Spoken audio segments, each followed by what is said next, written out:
akan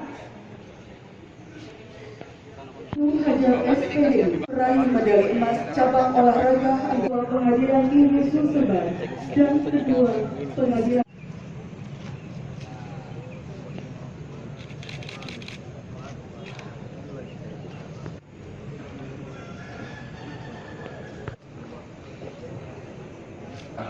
Wakil Gubernur, Ketua DPR, ada Bapak Pangdam 7 Wirabuana, ada Bapak Kapolda, Sulawesi Selatan dan Barat, ada Pak Kopsau, ada Pak Ketua Pengadilan Tinggi Danal Tamal, Ketua Pengadilan Tata Usaha Negara, Ketua Pengadilan Agama, ada Bapak Pangkosek, dan Wagub serta Gubernur Sulawesi Selatan. Kami semua akan membacakan secara sama-sama piagam komitmen bersama. Kita mulai. Piagam komitmen bersama.